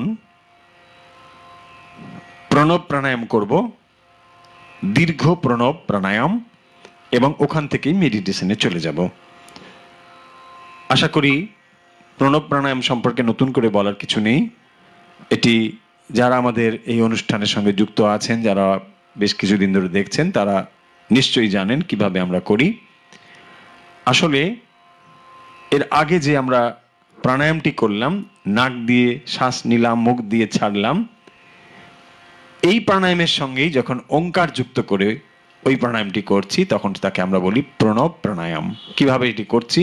এই প্রণব প্রাণায়াম অত্যন্ত উপকারী। যাদের অনিদ্রা রয়েছে তাদের জন্য আমরা বলেছি, ভ্রামরী তাদের জন্য বলেছি, এবং যে কেউ এটি করতে পারেন। এর অনেক গুণাবলী রয়েছে, গুণাবলী বলতে গেলে মানে দীর্ঘ তালিকা, অনেক কিছু এর উপকারিতা রয়েছে। প্রণব প্রাণায়াম আমরা কিভাবে করব? শ্বাস নেব দীর্ঘভাবে নাক দিয়ে, ডিপ ব্রিদিং যতটা নিতে পারি নিয়ে নিলাম, তারপরে ওং বলতে বলতে শ্বাস ছাড়বো, নাক বন্ধ থাকবে, ওং বলতে বলতে আমরা শ্বাস ছেড়ে দেবো। হয়েছে? দীর্ঘভাবে করব। কিভাবে অ উচ্চারণ করতে হয়, উ উচ্চারণ করতে হয়, ম উচ্চারণ করতে হয় নিশ্চয়ই জেনে গিয়েছেন। আমরা অ এবং উ ম পৃথকভাবে 3 বার উচ্চারণ করে তারপর ওং করব। আসুন আমরা একসঙ্গে করি। লম্বা করে শ্বাস নিয়ে নিন, মেরুদণ্ড সোজা থাকবে, চোখের পাতা হালকা করে বন্ধ করে দিন।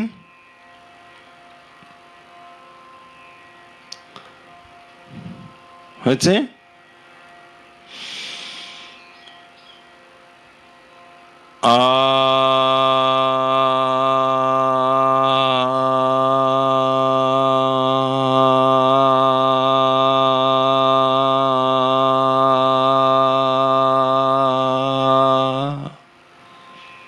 এই অ হচ্ছে স্বাভাবিক শব্দ।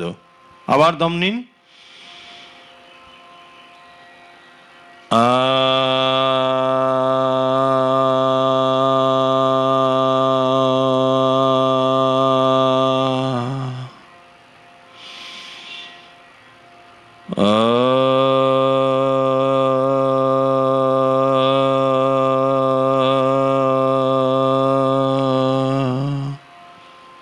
নাভি থেকে অ উচ্চারিত হয়, উ হৃদয় থেকে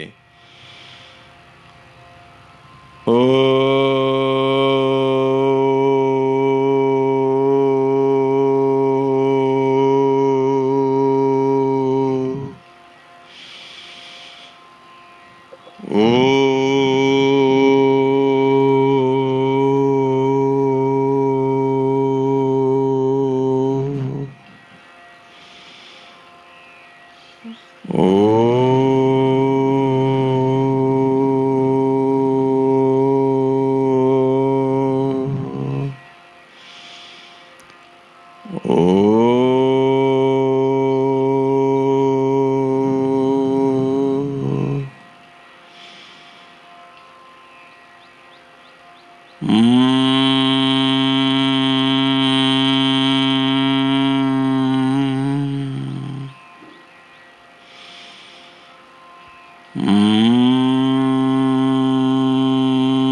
সৎ।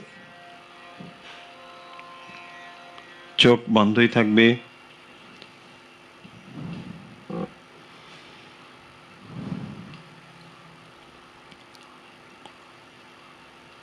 ওঙ্কারের পবিত্র স্পন্দন নিজের মধ্যে অনুভব করুন। নিজের ভেতরে ওঙ্কার স্পন্দিত হচ্ছে অনুভব করুন।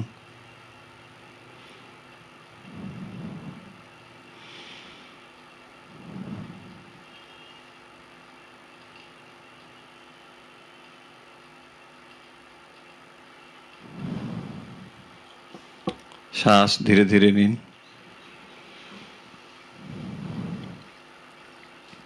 ধীরে ধীরে শ্বাস নিন, ধীরে ধীরে শ্বাস ছাড়ুন।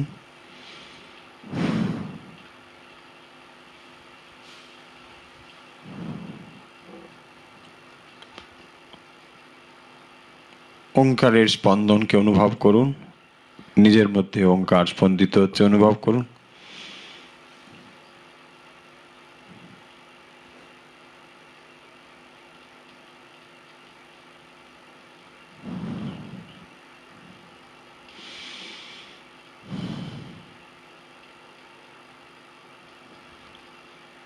অনুভব করুন শরীরের সর্বত্র ওঙ্কার স্পন্দিত হচ্ছে। শরীরের ক্ষুদ্রতম কোষের মধ্যেও ওঙ্কার ধ্বনিত হচ্ছে অনুভব করুন। ওঙ্কারের পবিত্র স্পন্দন শরীরের সর্বত্র অনুভব করুন।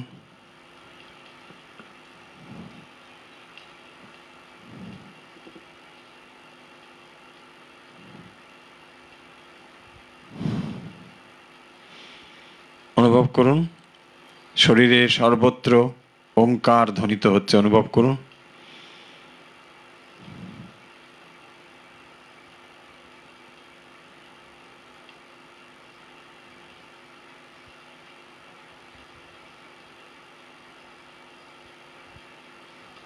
মন নিয়ে আসুন হৃদয়ে।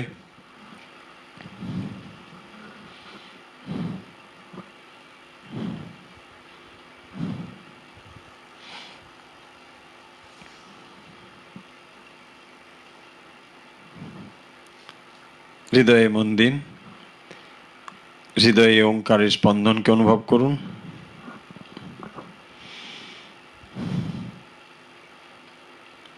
অনুভব করুন ওঙ্কার ভেতরে এবং বাইরে স্পন্দিত হচ্ছে।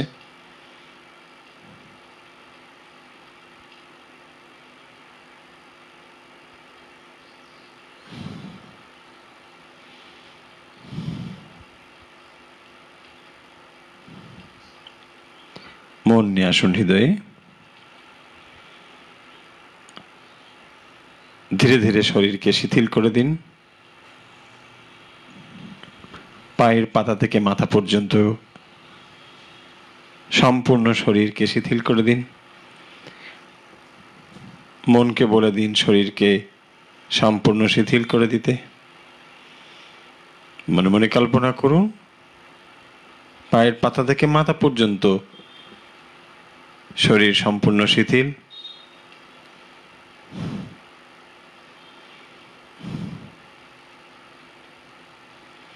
আপনার শরীর সম্পূর্ণ শিথিল।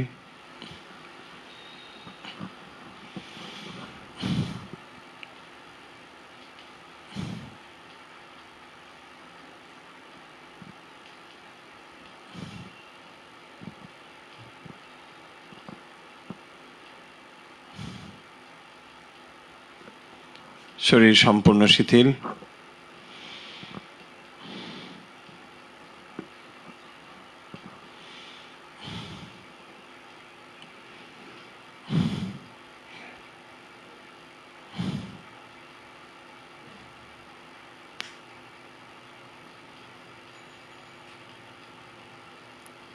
মন নিয়ে আসুন হৃদয়ে।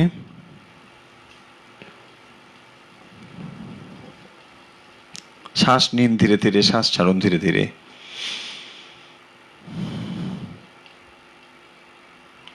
মনে মনে কল্পনা করুন যখন শ্বাস আপনি নিচ্ছেন মেরুদণ্ডের নিম্নতর স্তর থেকে শক্তি প্রবাহ উপরের দিকে উঠছে।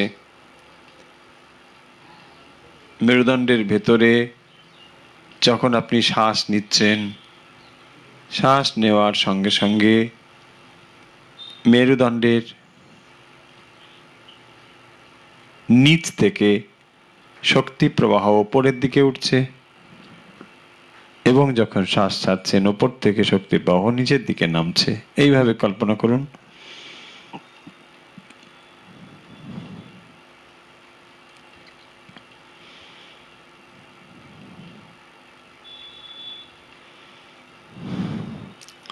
যখন শ্বাস নিচ্ছেন শক্তি প্রবাহ ওপর নিচের থেকে উপর দিকে উঠছে, যখন শ্বাস ছাড়ছেন উপর থেকে নিচের দিকে নামছে। কল্পনা করুন এবং শ্বাস নিতে থাকুন। ধীরে ধীরে শ্বাস নিন, ধীরে ধীরে শ্বাস ছাড়ুন।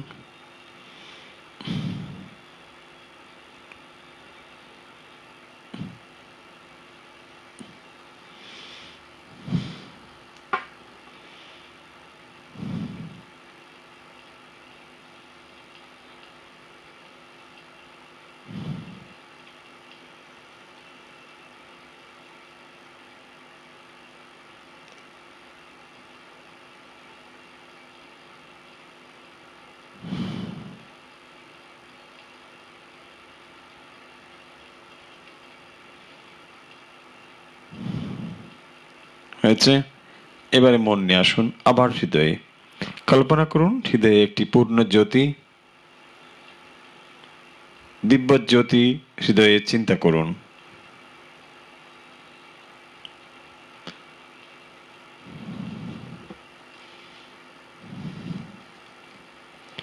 ধীরে ধীরে অনুভব করুন দিব্য জ্যোতি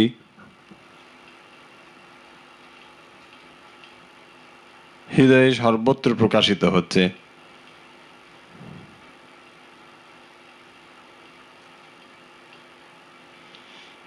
এবারে অনুভব করুন এই দিব্য জ্যোতি মস্তকে, মাথায় অনুভব করুন।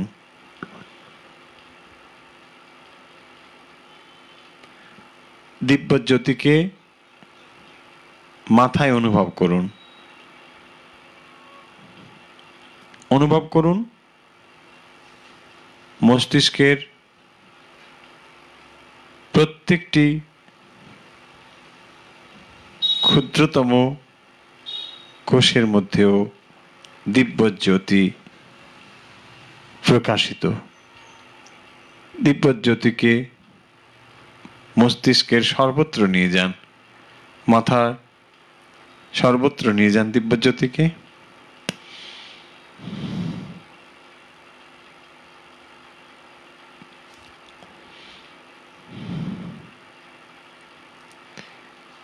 এই দিব্য জ্যোতি স্পর্শে অনুভব করুন আপনার চিন্তা শক্তি বৃদ্ধি হচ্ছে, স্মৃতিশক্তি বৃদ্ধি হচ্ছে, আপনি ঠিক সিদ্ধান্ত নিতে পারছেন।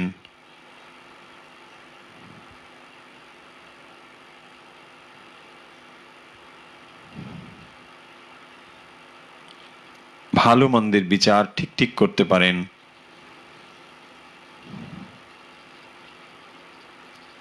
আত্মবিশ্বাস বাড়ছে,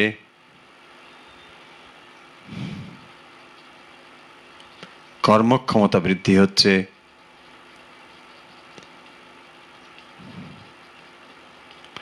উদ্ভাবনী শক্তি বাড়ছে,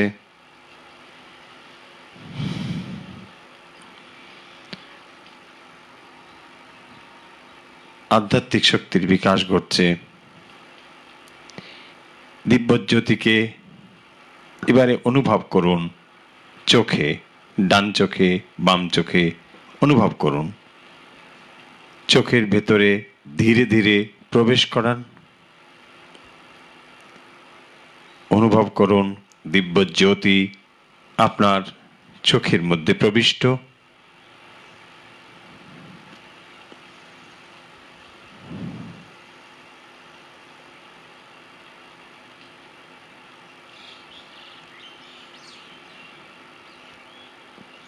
অনুভব করুন চোখের সর্বত্র দিব্য জ্যোতিকে নিয়ে যান।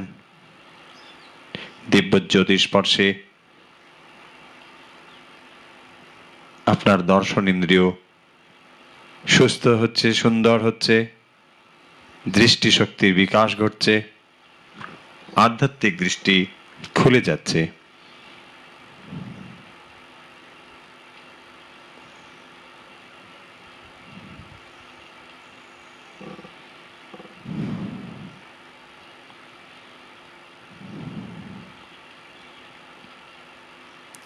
দিব্যজ্যোতিকে ধীরে ধীরে কর্ণে নিয়ে যান, ডান কান বাম কান, কানের ভেতরে নিয়ে যান, ধীরে ধীরে প্রবেশ করান। এই দিব্যজ্যোতির স্পর্শে আপনার শ্রবণ ইন্দ্রিয় রোগমুক্ত হচ্ছে,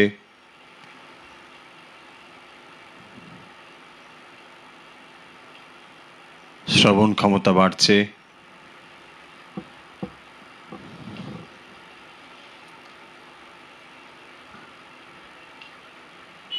অধ্যাত্ম বিষয়ে শোনার আগ্রহ বাড়ছে।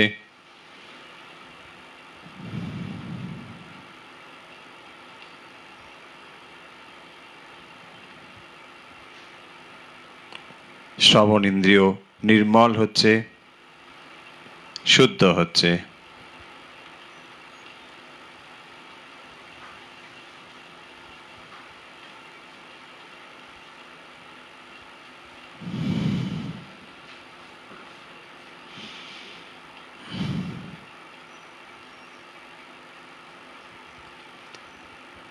জ্যোতিকে নাসিকার মধ্যে নিয়ে আসুন, প্রবেশ করান, ডান দিক বাঁ দিক প্রবেশ করান।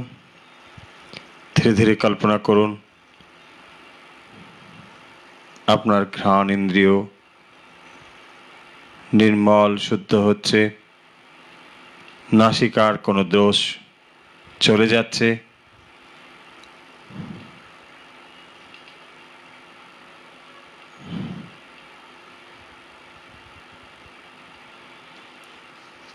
ধীরে ধীরে ঘ্রাণ ইন্দ্রিয় ডান দিক বাঁ দিক প্রবেশ করান।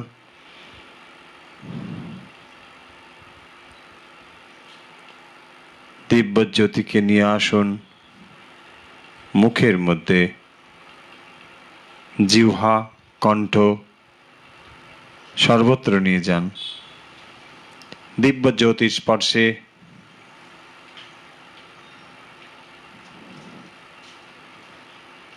রসনা এবং বাক শুদ্ধ হচ্ছে,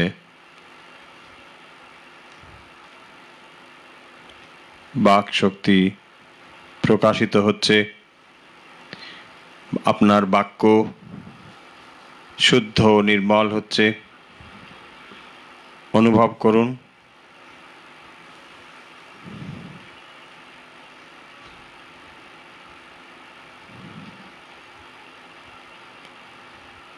মুখের মধ্যে কণ্ঠে কোনো অসুস্থতা থাকলে তা ভালো হয়ে যাচ্ছে।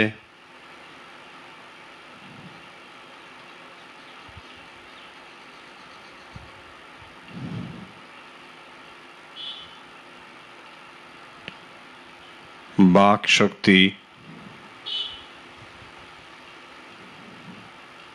এবং বাক ইন্দ্রিয় শুদ্ধ নির্মল হচ্ছে।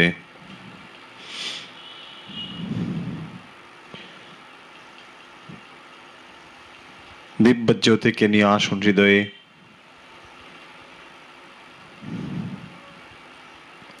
ক্রমশ দিব্যজ্যোতিকে শরীরে সর্বত্র নিয়ে যান। অনুভব করুন আপনার পুরো শরীর জ্যোতির্ময় হয়েছে, দিব্যজ্যোতিতে পুরো শরীর জ্যোতির্ময় হয়েছে। অনুভব করুন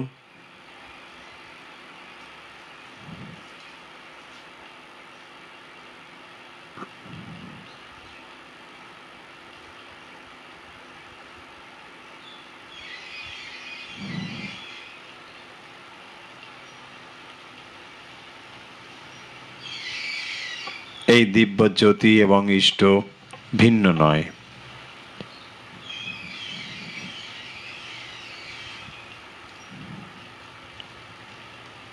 দিব্যজ্যোতি হৃদয়ে ইষ্টমূর্তিতে প্রকাশ অনুভব করুন।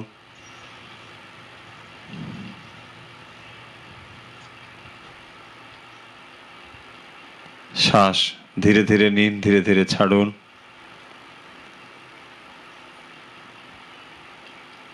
হৃদয়ে ইষ্টমূর্তির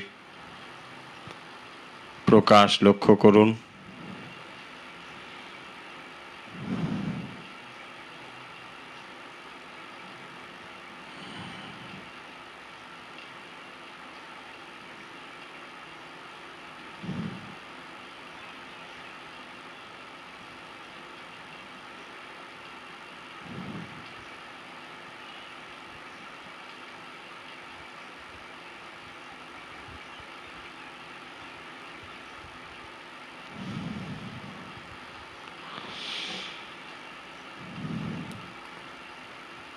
ইষ্টমূর্তির প্রত্যেকটি অঙ্গ পৃথক পৃথকভাবে দেখতে চেষ্টা করুন।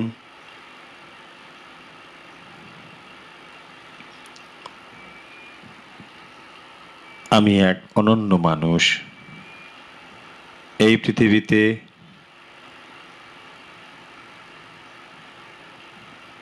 খানিকটা সময়ের জন্য কেবল পরিক্রমা করছি।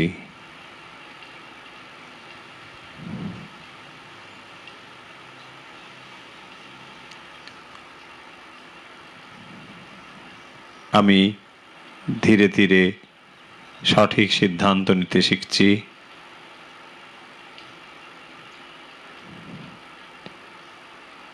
আমার বুদ্ধি শুদ্ধ পবিত্র হচ্ছে।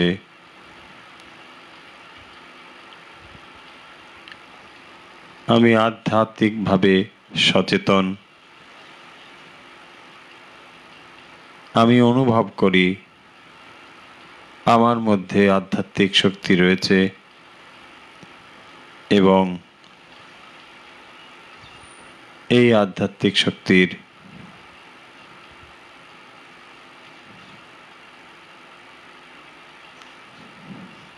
বিকাশ ঘটাবো।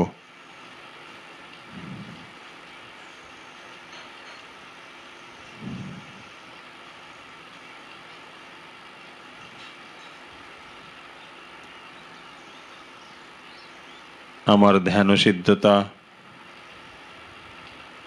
ও আধ্যাত্মিক বিকাশের জন্যে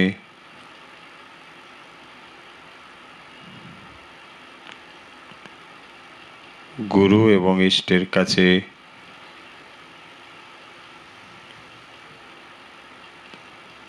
আমি শ্রদ্ধা নিবেদন করি। সমস্ত ধর্মের গুরু এবং আচার্যের কাছেও আমি শ্রদ্ধাশীল।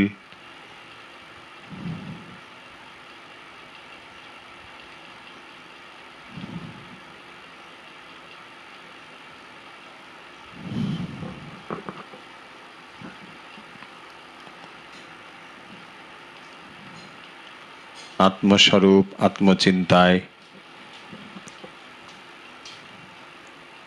আপনি আরো গভীর ধ্যানমগ্ন হতে পারেন।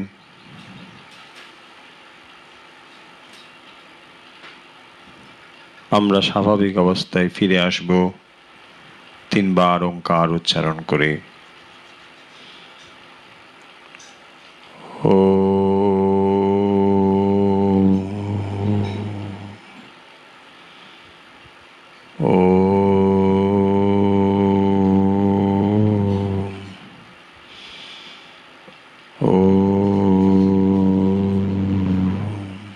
হরি ওম তৎসৎ।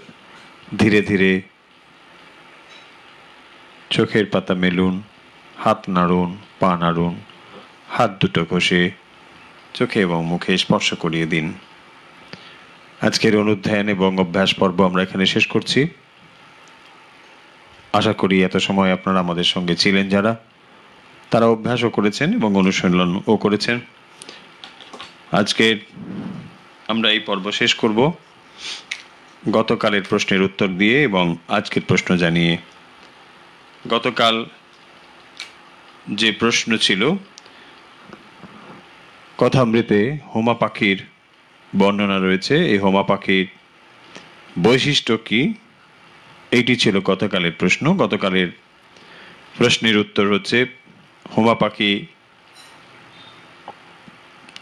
আকাশের ডিম পাড়ে এবং ডিম পড়তে পড়তে বাচ্চা ফুটে যায় এবং এই বাচ্চা যখন বুঝতে পারে যে নিচে পড়ে যাবে তখন সে ওপরের দিকে আবার উঠে যায়। এইটি হোমা পাখির বৈশিষ্ট্য। এটি তুলনা করে শ্রীরামকৃষ্ণ, নরেন্দ্র আদি যারা কখনোই এই সংসারে মলিনতার সঙ্গে যুক্ত নয় তাদের উপমা দিয়ে বলছেন এরা নিত্য। যেমন হোমা পাখি ছানা নিচে আসার আগেই নিচে পড়ে যাবে ভেবেই উপরের দিকে উঠে যায়। যারা সঠিক উত্তর পাঠিয়েছেন, অনেকেই সঠিক উত্তর পাঠিয়েছেন, যারা পাঠিয়েছেন তাদের মধ্যে যাদের নাম আমাদের কাছে তাড়াতাড়ি এসেছে তারা হলেন স্বস্তিকা ভট্টাচার্য, নিউ আলিপুর; অসীমা মৌলিক, সিন্দ্রি; সুমিতা ভট্টাচার্য, আসাম; মৃন্ময়ী দত্ত, বহরমপুর; জলি চৌধুরী, নবগ্রাম, হুগলি; বিথিকা ব্রহ্মচারী, গৌহাটি; রত্না চক্রবর্তী, পূর্ব বর্ধমান; রমা ঘোষ, নাগপুর; সুজাতা ভাদুরী, কুচবিহার; কল্যাণময় সরকার, ঢাকা; বিথিকা মুখোপাধ্যায়, ব্যারাকপুর; প্রিয়াঙ্কা দাস, হায়দ্রাবাদ; জয় সরকার, সিলেট, বাংলাদেশ; শর্মিলা গুহ ঠাকুরতা, গোপালপুর; লিটু মণ্ডল, হাবড়া; গায়ত্রী দাস, সিআইটি রোড; মলয় ঘোষ দস্তিদার, গড়িয়া, আতাবাগান; মালবিকা দাস, নাগেরবাজার; অর্পিতা দাস, বরানগর; মালা ভট্টাচার্য, শ্যামবাজার; ইন্দ্রাণী বসু, চেতলা; মহুয়া দাশগুপ্ত, গুরগাঁও; অনমিতা ভট্টাচার্য, মুম্বাই; শ্রাবণী মজুমদার, নিউ টাউন; বেলা সাহা মণ্ডল, নিউ টাউন; পূর্ণিমা সেন, রহড়া; অরিজিৎ আলু, কুমারটুলি; প্রিয়াঙ্কা সাঁতরা,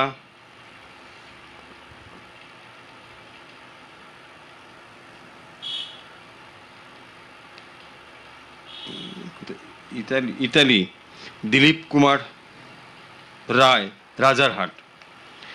আজকে শেষ করছি আমরা আজকের প্রশ্ন দিয়ে। আজকের প্রশ্ন জ্ঞানেন্দ্রিয়,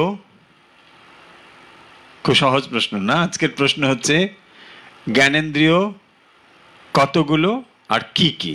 হয়েছে?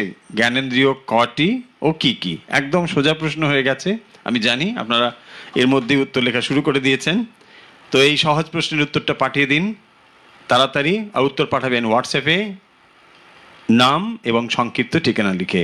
তাড়াতাড়ি পাঠিয়ে দিন। আর কেমন লাগছে অনুষ্ঠান, আপনারা কিভাবে আমাদের দ্বারা উপকৃত হচ্ছেন কিনা আদৌ জানান। আর আমরা ইতিমধ্যে জানিয়েছি যে গুরু পূর্ণিমার দিন আমরা একটি অনুষ্ঠান করছি।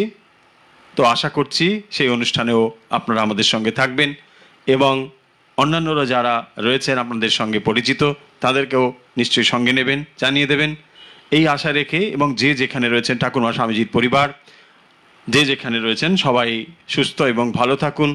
সবার জন্যে ঠাকুরমা স্বামীজির কাছে প্রার্থনা জানিয়ে আজকের এই অনুধ্যান এবং অভ্যাস পর্ব শেষ করছি।